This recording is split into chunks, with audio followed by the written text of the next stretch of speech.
calm. Nobody move. Oh, no. He's coming right at us. Who said that? 2, 1, go! Yeah. 3, 2, 1, go!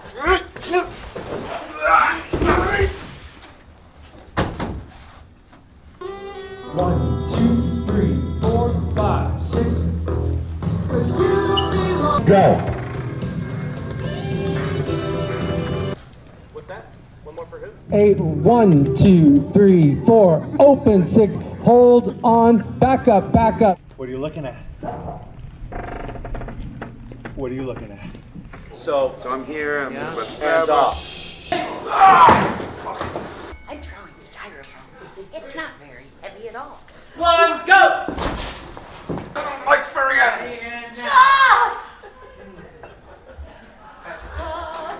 We're going for a ride.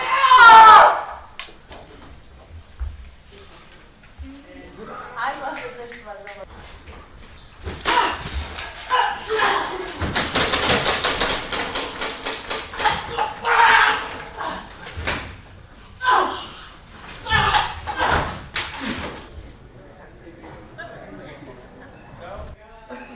Hands up there.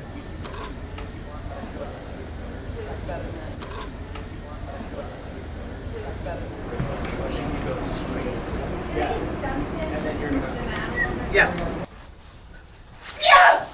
Crash. I'm not weak! Go. Scotty Martin.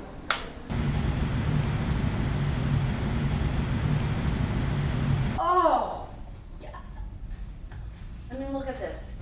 Where you were when I gave you this, which is just kind of No, how would I do that? But I hear where they're coming from. Oh, this is so cool. I hear you.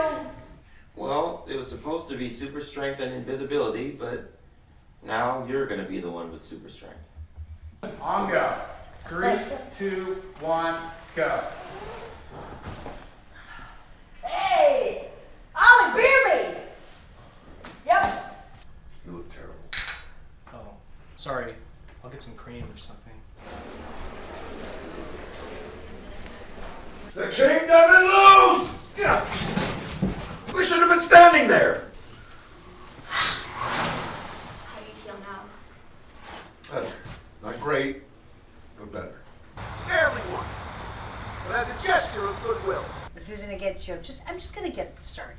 Just a little bit. Great. Oh, that's great help. Yep. Here we go. Oh boy, who's the little outlaw? Did you take that from the restaurant? No, I always carry my own in my bra.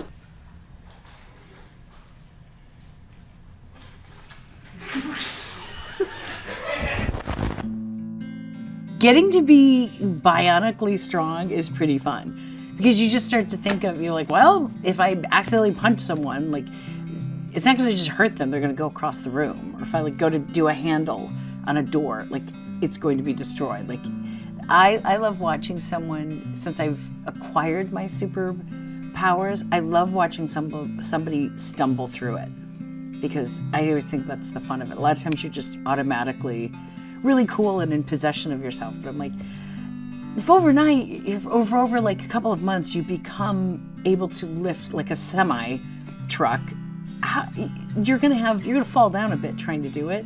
So Ben really leaned into it in the script of like, let's see how you learn to become a superhero, which I thought was really fun. Well, I was supposed to get both powers, super strength and invisibility.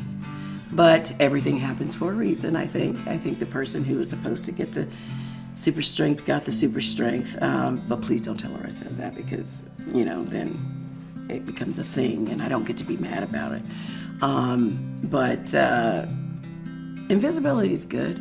I mean, who wouldn't want to be invisible? My character became a crab due to an unfortunate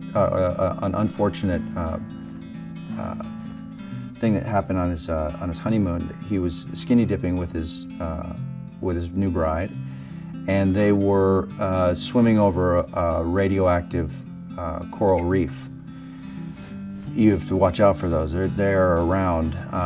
There's not a lot of them, but he and she found one, and up from this radioactive reef jumped a radioactive crab, and got him on his. We've all had friends that we were really close to as kids, and you kind of float away. And I don't know, I always think about people, you know, I still am friends with quite a few that I've been friends with forever, but some of us have drifted apart and then we've gotten back together. And I don't know, I think that's something that everybody roots for. Like that you're like, you have those long-standing friendships, and there's something really hopeful about it, that if you really love someone and you were really close, that like that closeness doesn't just fade away. And then fighting, you know, bringing in justice and good versus evil, and that, you know, trying to do the right thing counts. It makes for a pretty epic story.